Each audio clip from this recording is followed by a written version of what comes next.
Hello and welcome to this week's episode of the DWZ. That's right, the Dynasty Warzone's very own rookie rundown. As always, I am your host, Dallas. You can find me on all the social medias at Salad Galore. That is Dallas spelled backwards with the double L Galore. And it is great to be back here with you all talking rookies in this 2024 NFL rookie draft class. We are officially post free agency. I went on about a week and a half hiatus here with episodes at the time of hearing for you all listening to this, because I wanted to see what happened in free agency. This free agency class, along with this NFL draft class, it had a lot of talent in it. Just a lot of different options for a lot of different teams, a lot of different wide receivers, running backs, quarterbacks, tight ends, all switching locations. A lot of needs for offensive skill positions across the league on multiple teams, many teams needing basically one person at every single position that I'm going to talk about in the series today and in next week's episode. But I wanted to let it the board settle a little bit. I wanted to see where some of these free agents went, some of the bigger names, where they would not be putting in that high draft capital for most of the players that I'm going to talk about today. So now that we know where all of these people have landed, the only ones still waiting that I have as significantly sufficient fantasy free agents that could switch up a wide receiver group of note would be Tyler Boyd and Michael Thomas. Currently, everyone else has pretty much hammered down their location, including running backs, wide receivers, quarterbacks, etc. So I'm going to break this series into two separate episodes. I'm going to combine the quarterbacks, running backs, and tight ends into this first episode. And then I'm going to do a big boy episode next week on exclusively the wide receiver position. A lot of wide receivers that I want to give team fits for in this draft class, especially due to the fact that we may have the most wide receivers drafted in NFL history this year. The average has been right around the 25 to 28 range over the last decade or so. That has in recent years boomed up with years of 34, 32, and 29 over the last 3 years of the NFL draft. So could we push for 40 total?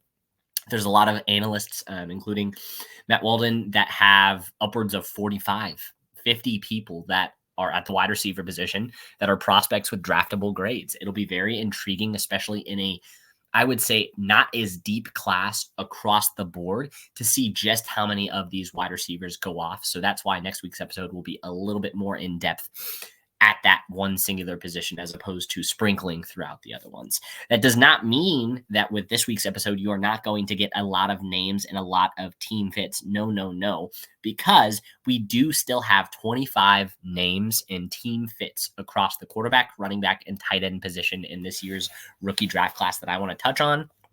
And then I'll kind of be doing a breakdown of the offenses and what you should be looking for come draft day across these two episodes. So now that we're through all of that, I'll give you the last little tidbit of information that everyone here on the DWZ network does. Make sure if you're not following, liking, subscribing across the board on whatever your streaming platform is, make sure to do it. Helps us out. Make sure that you are in the know for all of my episodes. And then if you're interested in a more in-depth scenario where you can have live conversations with all the DWZ crew, get first access to a lot of other Patreon specific things, you guessed it, it's the Patreon. Patreon / I believe DWZ. Memphis will probably correct that for you once he listens to this. But it's a fun place to be. Now that we're done with all the programming notes, let's just hop in. It was the year of the quarterback carousel. I will get the Justin Fields situation out of the way. He's gone. I'm done talking about it. It hurts just due to the fact of me understanding, I guess is what I would say, what we could have done to support him earlier on in his career and the overall lack of an attempt to do that outside of one acquisition in DJ Moore last year. Seeing what we're doing so quickly right now with Caleb Williams is kind of hard to stomach. as a Bears fan. And I think that's what's not being conveyed a lot from Bears fans across Twitter. It makes them an easy punching bag. It makes Justin Fields an easy punching bag. It's just the understanding of the raw talent coming out that Justin Fields was, the ability that we should have been able to do much better by him and much better by the team overall on offense than what we did. And we're now doing it. Cool, fun chapter. Hopefully it pans out. If it blows up in our faces, though, let me tell you, the fan base is going to be even more unbearable than most of you all think we are. But talking about quarterbacks, the carousel, that was just one of many dominoes. There was like 25 quarterbacks that switched teams this year, including starters and not starters. The first one we'll talk about, like I said, Justin Fields, he is transitioned out. That puts Chicago at the forefront with the number 1 overall pick to, you guessed it, select Caleb Williams. Now, Caleb Williams both makes the most sense from a prospect standpoint of being the best quarterback in this year's class, bar none, but also the fact that when you're looking at the new offensive coordinator and offensive system in Chicago, you're looking for a quick rhythm passer, someone that is extremely accurate underneath, but then can still work outside of the pocket because, as we know with the NFL, about 30% of the plays don't go how you want them to when it comes to offensive line blocking across the board for any team, regardless of how good they are. So being able to work out of structure, which is Caleb Williams' best trait aside from his accuracy, is something that is very lauded. Quick rhythm offense in the Shane Waldron system. It's a perfect pairing for that and should be very interesting with the additions of Keenan Allen this offseason, DJ Moore last year, and DeAndre Swift from Philadelphia, now the lead running back there in Chicago. So that was the first one, just easily to kind of get off the board and easy peasy, don't want to beat it to death. The number 2 overall pick in the NFL draft is the Washington Commanders. They have traded away Sam Howell. They no longer have Jacoby Brissett on the roster, meaning that their cupboard is pretty bare. As of right now, they do not have a true bona fide starter, meaning they are going to be drafting a true bona fide starter. They brought back Cliff Kingsbury to be the air raid type, quick passing, true West Coast gimmicky offense.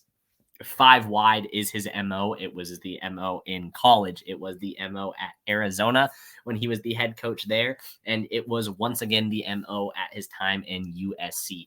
Very interesting to see how he was running and working that offense with Lincoln Riley. It seemed to have gotten quite a bit worse when he joined on, is all I will say. But when you're looking at an air raid, quick, throw it all over the field, you need someone with quick rhythm, good accuracy, and a cannon of an arm to make all the throws. Drakemaye just makes a little bit too much sense for the Washington Commanders.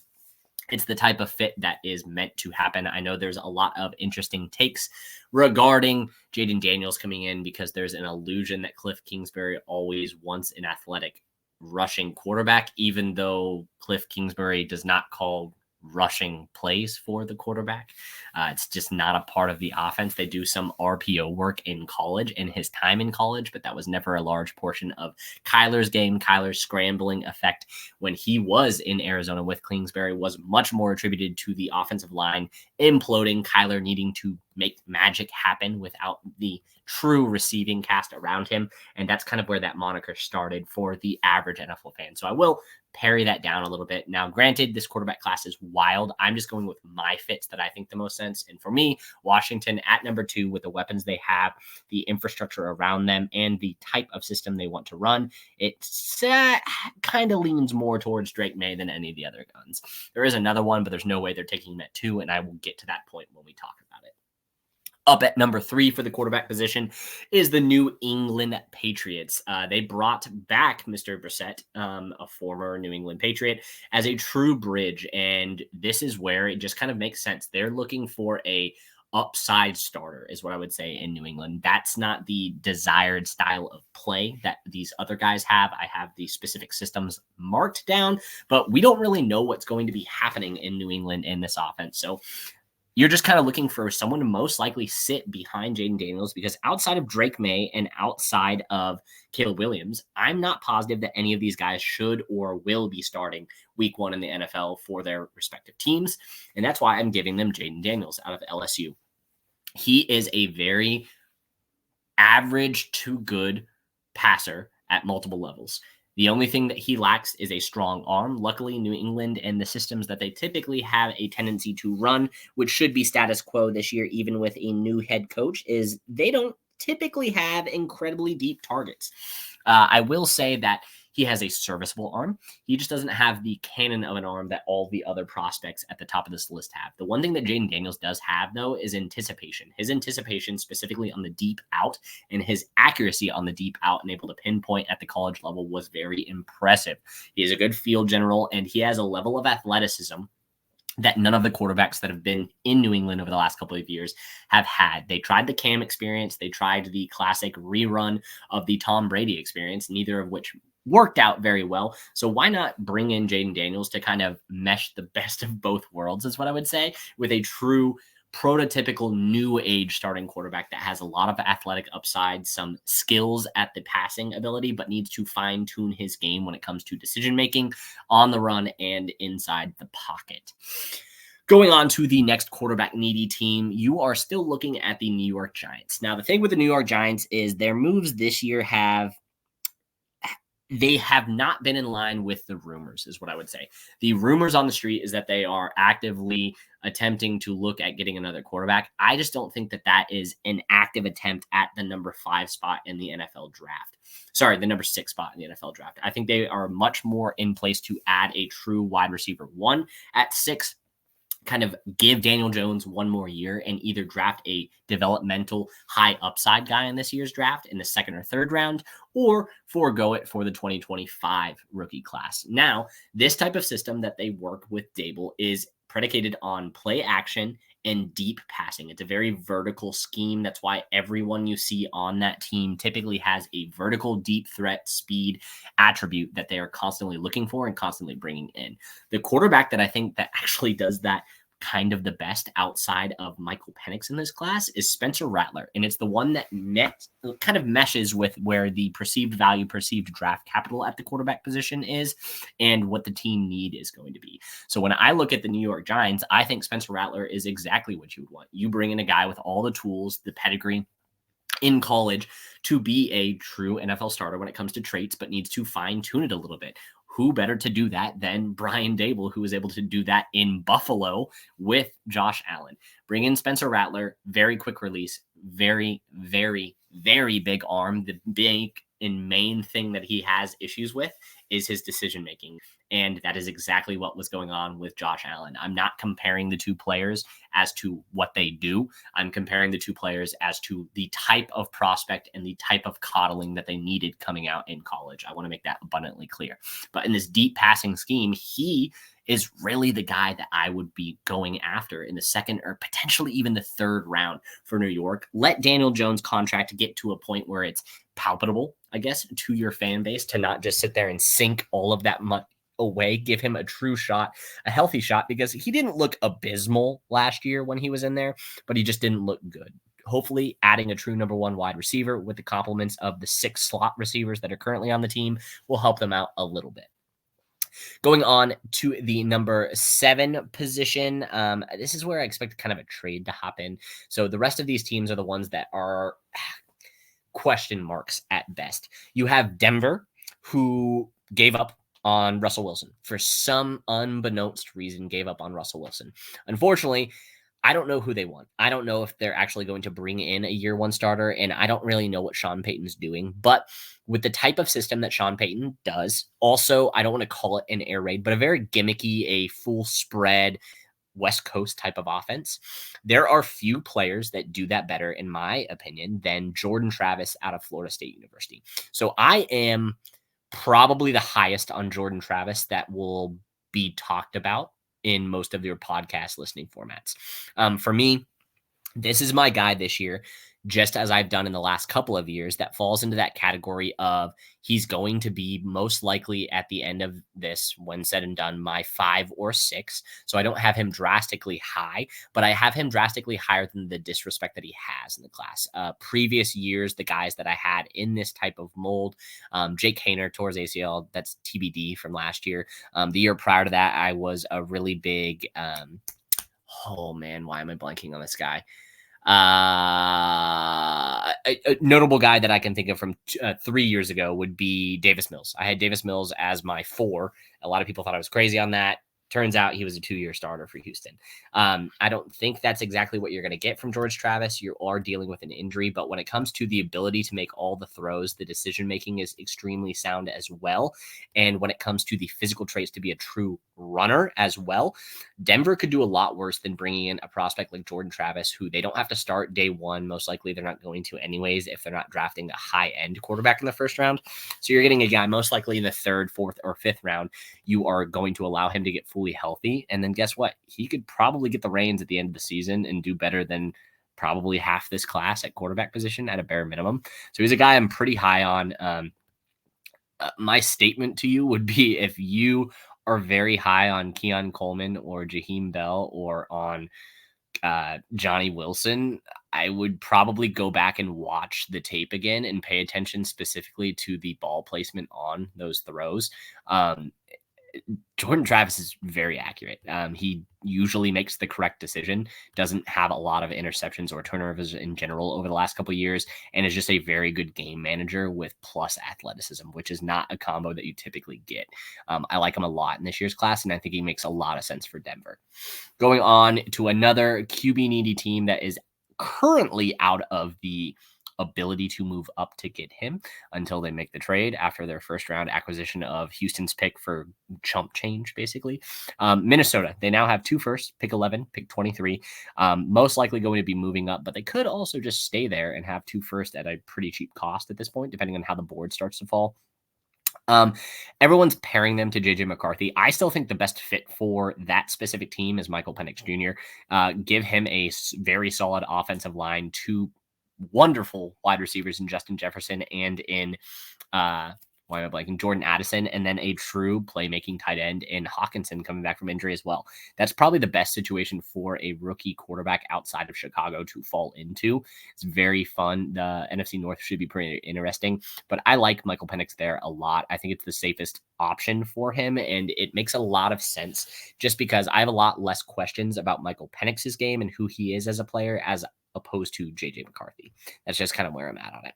And then the last one of the bunch, the one that everyone is laughing at kind of just because this whole quarterback situation makes no sense as to what they're doing. The Las Vegas Raiders brought in Gardner Minshew on a $25 million deal after a quarterback season that would typically be laughed at is what I say. He didn't look that good. Is honestly just like what I have to say. It's not like he blew people out of the water. I've seen backups play better than what he played this year. He's still the same guy who makes really bad decisions when the ball is in his hands and in crunch time. He's a worse passer, worst accurate passer, and worst arm strength passer than Kirk Cousins with the same lack of clutch gene is what I would say about Gardner Minshew. So that's just something to consider. I don't think he's a long-term starter. They gave him backup money. Ultimately, it was just high-end backup money. So in this quick rhythm offense that they're most likely going to be running there in Las Vegas, Bo Nix makes a ton of sense for the Raiders. I don't really like Bo Nix. I'm not a huge Bo Nix guy, but this type of system, quick rhythm, quick hitter. If you're not getting Caleb Williams, I think Bo Nix is the best at that when it comes to his short and intermediate accuracy. It's Caleb Williams and Bo Nix at the top of that. So love that fit for him. I think it's the most logical situation if they're not trading up for a quarterback, which mortgaging for one as the QB4 or QB5 is an interesting decision to say the least in this position. But that's kind of where I'm at with the quarterback position. Moving on to the tight ends, we'll leave running backs for last. We are going to jump into, I have a total of 7 guys here that I think are good enough to be contributors in fantasy, in Dynasty, and are going to teams in these fits based off of the type of tight end that they need and just the drastic need, I guess, for the tight end position. Number 1 for me, it's the best fit that I can think of for Brock Bowers, the New York Jets, bringing in Brock Bowers to pair with now Garrett Wilson and Mike Williams in that offense. You've gone all in on the Aaron Rodgers experience for 2024, potentially 2025. It makes too much sense. They are still lacking a playmaker of any kind at all in that offense. A lot of big names in the Dynasty space that could have and should have probably produced quicker than what they have now. The corpse of Kenny Yeboah is on the team. CJ Uzoma is still on the team. We're still waiting for Oh man, why am I blanking on that Ohio State tight end? I'm sure you guys will tell me in the comments and in my DMs. They just need a tight end, and they need an all-around guy that can both block and can receive well, or at a higher level than what CJ Uzoma has been doing. Brockbowers opens up that offense underneath and truly lets those playmakers on the outside eat. That would be the true third weapon in the passing game that this Jets team needs to truly make a run at a Super Bowl with Aaron Rodgers. Second team looking for a move tight end, both due to the lack of bringing one in, is what I would say, after letting Gerald Everett go, and then with the injury to Tyler Higbee at the tail end of the season on New Year's Day. The Los Angeles Rams. When it comes to move tight ends, I think you have a couple of different options here. I'm not 100% positive as to what everyone thinks is the best, but I think consensus in general is Ja'Tavion Sanders. That's not who I have as the fastest, but it is who I have as the fit here. I see him in a very similar vein to a guy like Gerald Everett.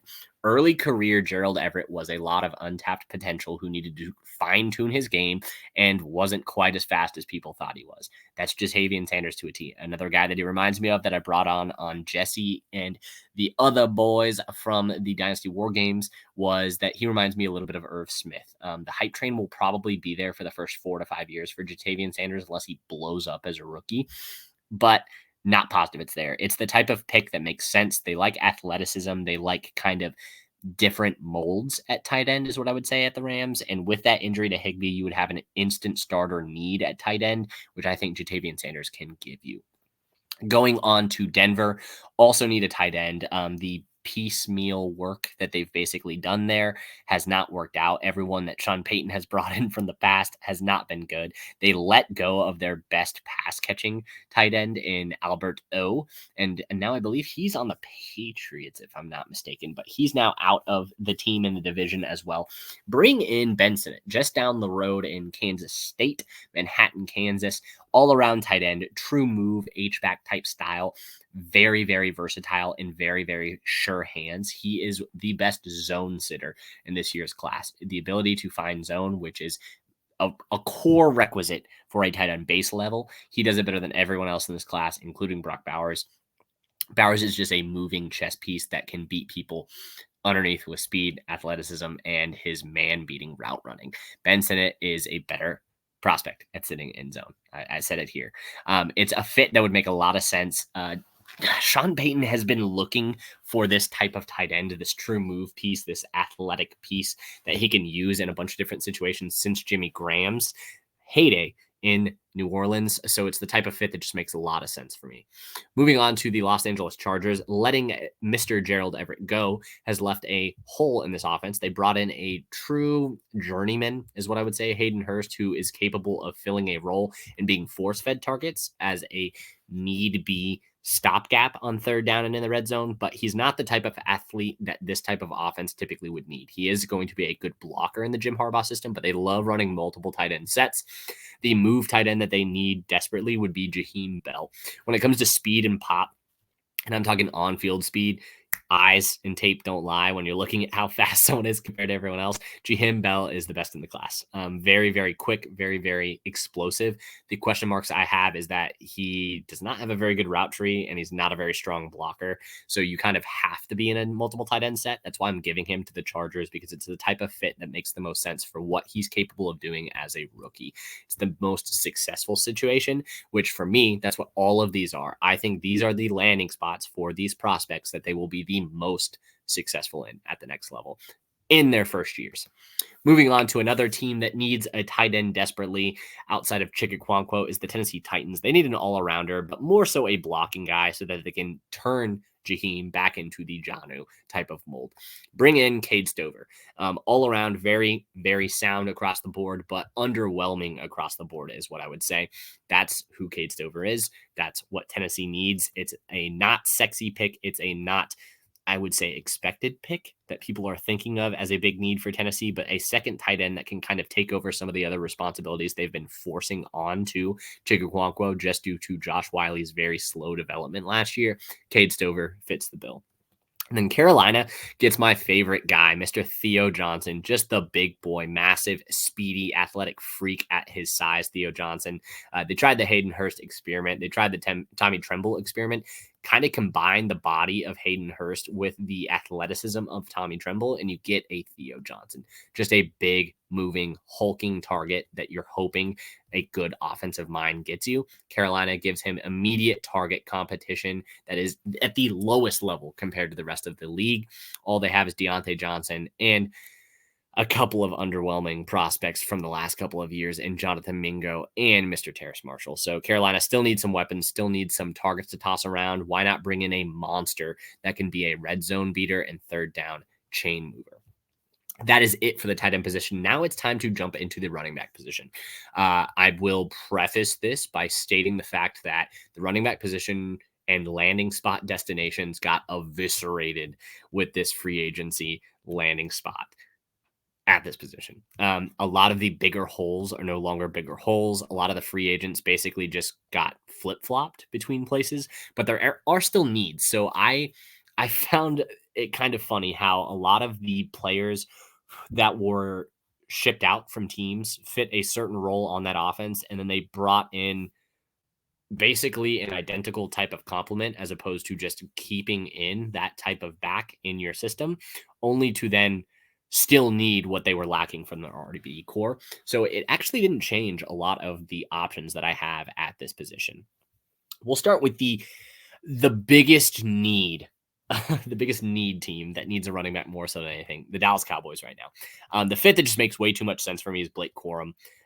It's just the type of runner that he needs a good offensive line to open up the holes. But if he has the holes, he's probably got the best feel in the class, is what I would say. He's not my favorite running back. He's not currently inside my top 5, but it would be a wonderful fit for him for what he needs as a prospect and what Dallas needs as a runner. They missed the smart, savvy running of Ezekiel Elliott last year, as opposed to the just kind of run into the wall and hope something works out vision of Tony Pollard. So Blake Corum is the type of ideal fit in Dallas that people would be clamoring to, and he would probably go as the RB1 in this class if he goes anytime day 2 to the Dallas Cowboys. Going on to the next team, and one that I still think needs a lot of help is what I would say.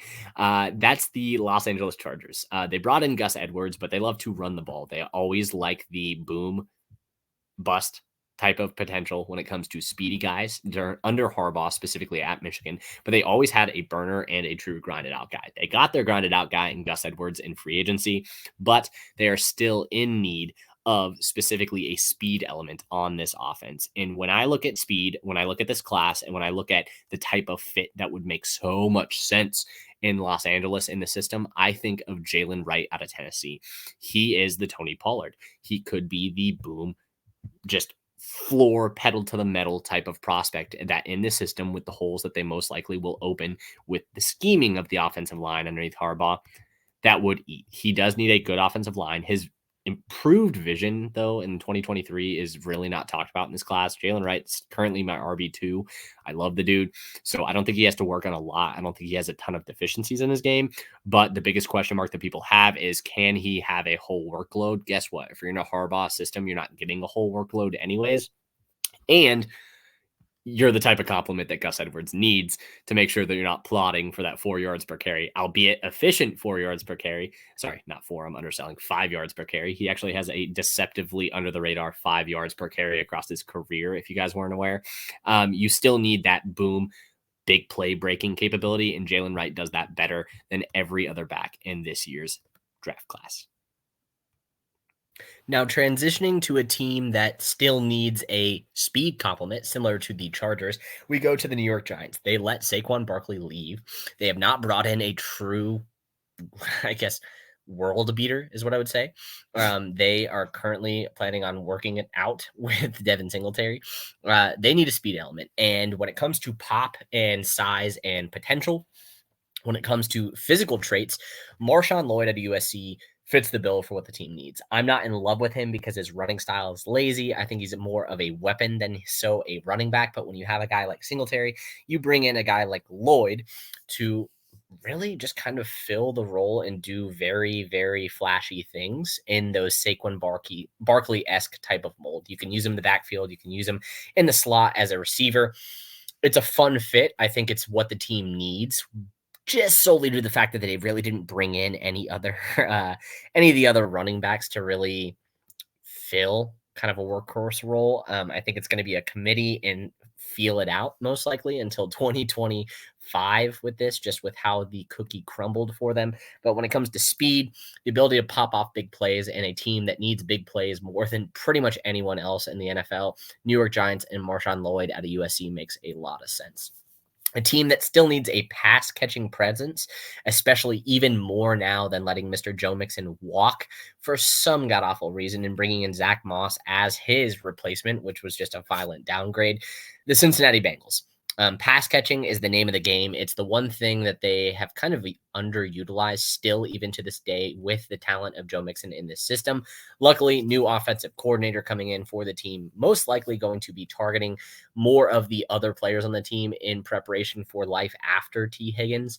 Will Shipley out of Clemson makes a lot of sense. When it comes to Will Shipley on third down and his ability to catch the ball fluidly, efficiently, makes a ton of sense. The biggest fault that I have with Will Shipley is that his pass blocking is still atrocious, very bad, not asked to do it very often. So can he be a true third down back for this team?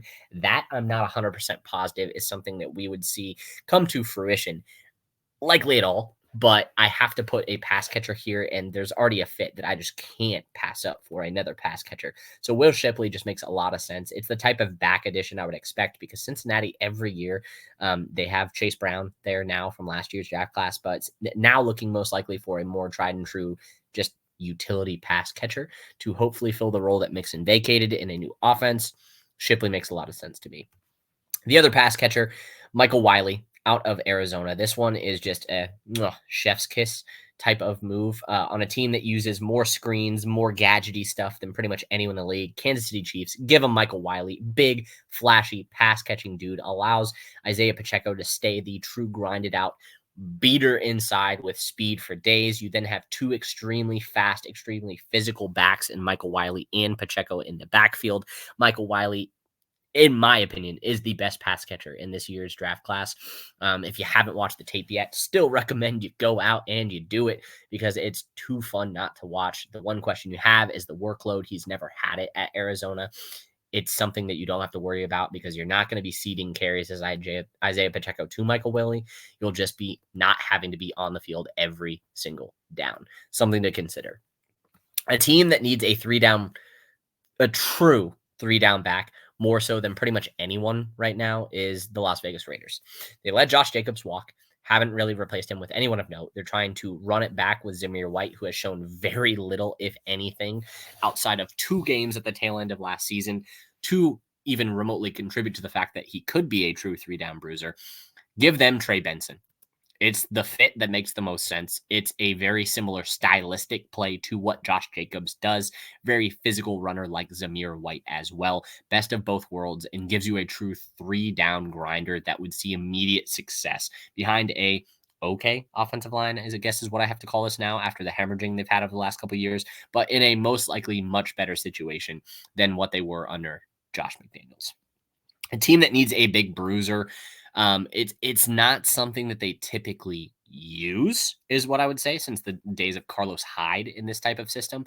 But give me Braylon Allen to Miami. I just think it would be a lot of fun, and it's something that I feel like doesn't get used enough for these kind of gimmicky, gadgety, speed-focused sets, is bringing in a guy just with a lot of physicality. It's my argument for why Derrick Henry to Kansas City made more sense than any other situation over the last couple of years, both his initial free agency and this free agency. Just the concept of having to defend a passing offense that is extremely efficient, that has a lot of different options with a lot of speed on it, as well as a big bruiser that if you do not put 8 people in the box plus, they're going to run it down your throat basically until you decide to put them inside, and then they'll gash you on the big play. Miami's the type of team that needs this. It would make their running scheme even better just due to the fact that it's a straight line type of runner that Braylon Allen is. He's bigger than anything that they've had pretty much ever in this system, and it would be a ton of fun. I think he would have a very similar type of season to Alfred Morris's rookie season, with Braylon Allen in this type of scheme. It's a fit that I like a lot and one that I don't see very often. So just something to consider. Let me know what you guys think about it. Another team that needs a true bruiser more so than anything, Buffalo Bills. They try to give James Cook a full workload. He gets nicked up. He's not the biggest. He's not the best when it comes to efficiency metrics. As games get later, he gets tired. He's less efficient, less fast. Totally fine. Give him the physical presence that they've been trying to pair him with for the last 2 years with their acquisitions and people that they brought in. Give him Audric Estim. Audric Estim out of Notre Dame is the type of fit in Buffalo that you would be drooling of. It's the type of fit where it makes a lot of sense. They've got the speed complement, the pop complement. You can put them both on the field. It's not like they don't put James Cook in the slot for 20% of the time anyways. Plot twist. It's what they do if you haven't looked into the numbers.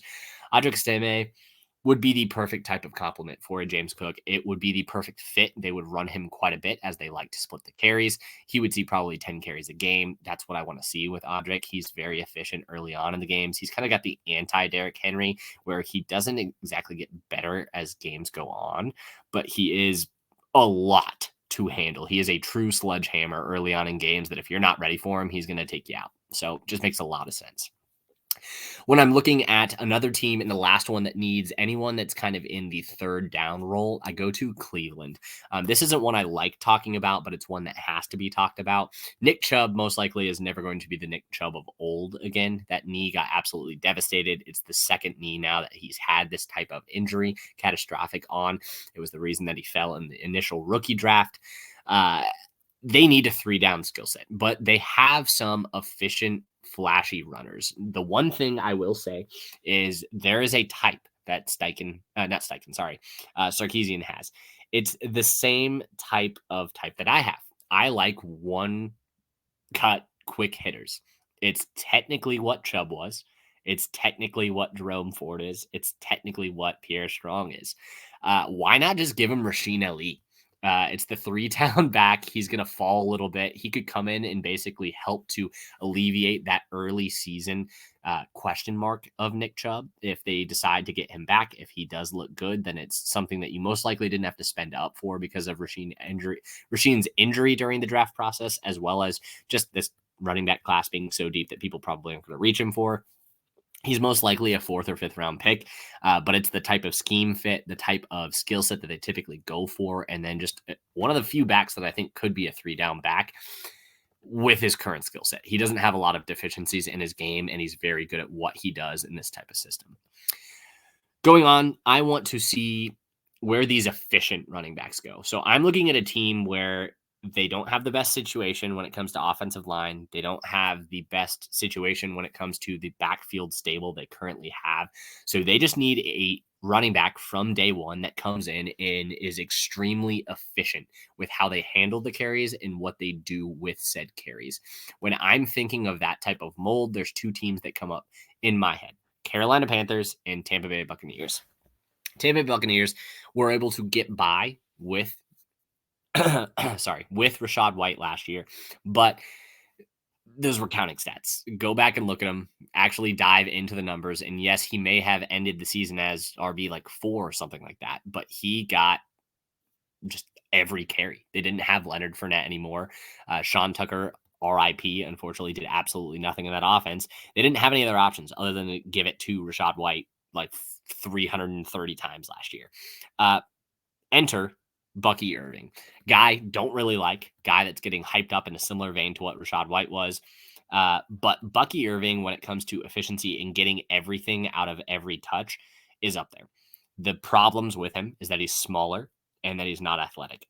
You don't need him to be athletic. You don't need him to be a bruiser. You can use Rachaad White for that type of mold, even though Rachaad White is a very good pass catcher. But it's the type of efficiency that the team is missing. They need people when they need 3 yards from a back, they have to be able to get it. If Tampa Bay has aspirations to get further than what they did last year with Baker, Rachaad White doesn't have that capability. Bucky Irving does. He will find pretty much, as long as it's partially blocked correctly, he will find you the 3 yards every time. And that's why that's the type of fit that I really like for the Tampa Bay Buccaneers. For the Carolina Panthers, this is kind of more of a hometown type of discount, a hometown type of team with a very efficient runner that also has athletic question marks, but boy, does he run nice and does he look good on tape. Ray Davis out of Kentucky comes in one of the most efficient runners from the metric standpoint and just from tape, doing the correct decision-making process is what I really like about Ray Davis. He's a thicker build, reminds me a little of like a Devonta Freeman from why am I blanking? Atlanta. That's the type of mold and type of player I think he could be, kind of on the smaller side, kind of a bruiser, kind of a physical guy, but his pass catching capability is extremely underrated. And as I said before, when it comes to efficiency, Carolina needs pass catchers as well as running backs that can do everything, that can do it in a very quick, efficient way. Ray Davis is that guy. Great fit in Carolina. Makes a lot of sense for proximity too, and for the draft capital that they're lacking at the top of the board. And then I'm sure you've noticed one name I have not talked about yet, and the final name on this list. It is a team that makes, in my opinion, the most sense for this running back who is coming into the season injured, going to a team that needs more weapons down the field. They just shored up their quarterback with a restructure. They are most likely bringing in a tried and true wide receiver one with their first pick in the NFL draft. I'm talking about the Arizona Cardinals and Jonathan Brooks. It is a type of fit that makes a ton of sense. They've got James Conner. James Conner does nothing but get basically disrespected every single year for how good he is. The main issue with James Conner is that at a certain point, typically between weeks 9 and 13, he will get nicked up and he will miss a chunk of 4 to 5 games. What do you need if you're Jonathan Brooks? A running back that can basically lessen the load, can help you get your training wheels off as you get healthier throughout the season, and who can show you how to be a really good running back and really efficient with your touches. Jonathan Brooks is a very good running back. He does everything pretty well, if not above average. He has the athleticism that a lot of the backs in this year's class do not have. And he's coming off an injury that I think, albeit some people say quick recovery might be a first one on, you don't really want to give this dude 15 to 20 carries right off the bat next year in whatever team he gets drafted to. Arizona makes so much sense because if you're looking for the long-term health of this offense with Kyler Murray, bringing in Marvin Harrison Jr. at number 4 and Jonathan Brooks, most likely in the 2nd or 3rd round as your running back in the future, chef's kiss. And with that, we will close out this first episode. Quick hitter at 45 minutes here. Just wanted to talk about a little bit of everything. Went through 25 prospects across 3 positions here, team fits. And again, these are team fits based off of where I think they have the best success for their career with what this team is currently devoid of talent of at this skill set and at this position. If you liked it, hated it, let me know in the comments. Let me know in my DMs. And once again, this is part 1 of a 2-part series. I will be doubling down next week with the wide receiver position. We're going to be doing a deep dive. I believe I have, well, let's just do a quick count for you real quick. Boom, boom, boom, boom, boom. There are 22 wide receivers I will be talking about in next week's episode. All team fits, all the stylistic fits for those players. And then after that, we're dropping into my final pre-draft rankings, because boy, oh boy, is the draft coming up. My final thoughts on the class, and then kind of deep diving on one of the last episodes I'm going to do prior to the draft, just for full transparency for you guys, is going to be an episode where I'm going to be diving into if I am a predictor, kind of like Nostradamus, kind of like my premonition series last time. I'm going with who I think is going to get draft capital and who I do not think is going to get draft capital, basically. Couldn't think of how to phrase that, but look forward to these episodes. Look forward to the next couple of weeks. We are officially a month out, basically, about 5 weeks at the time of listening, most likely for you guys, from the NFL draft. And it is going to be a fun time. Go Chicago Bears. Go Liverpool. Any of you EPL fans out there, let's get some rooting ties for some Liverpool. They're struggle busting right now with the injuries, and they can need it. But I digress. Until next time on the Rookie Rundown, I am Dallas, and have a good time.